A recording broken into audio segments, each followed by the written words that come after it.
Naghahanda ang Bicol at Eastern Visayas sa posibleng direktang pagtama ng Bagyong Pepito dahil posibleng maging super typhoon. Hanggang 3 metrong storm surge ang inaasahan ayon sa Pag-asa. Nakatutok si Ivan Mayrina.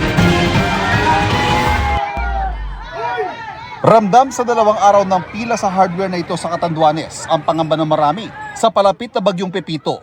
Pero nagsilbi rin itong tagpo ng pagtutulungan. Dahil dito hindi binebenta kundi pinamimigay lang ang mga plywood at pako para makapaganda ang marami sa bagyo. Sa bayan ng Virac, maaga nagsilikas ang mga residente. Habang sa lalawigan ng Sorsogon nagpatupad na ng curfew.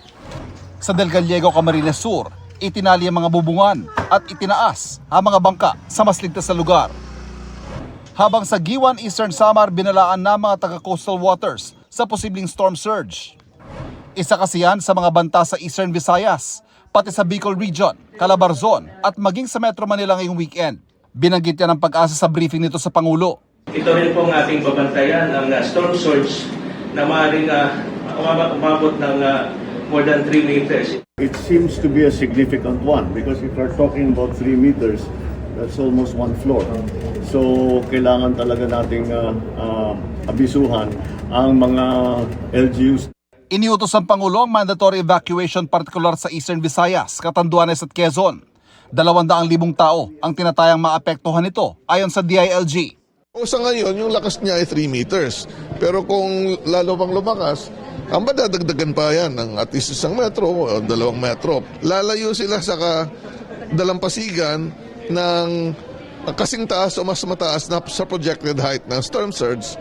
Dahil nakaka-6 na bagyo na sa nakalipas sa mahigit 3 linggo, lalong apektado ang agrikultura na una nang naapektuhan ng nagdaang El Nino. Kaya kailangan dagdagan ng importasyon ng bigas sa susunod na taon.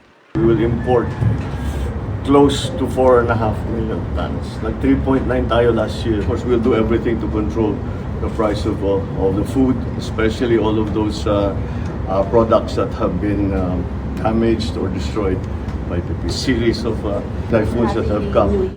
Tiniyak ng pamahalaan na nakapwesto na mga supply na pang-rescue, pagkain at iba pa mga pangangailangan ng mga magsisilikas. Para sa GMA Integrated News, Ivan Mayrina, nakatutok, 24 oras.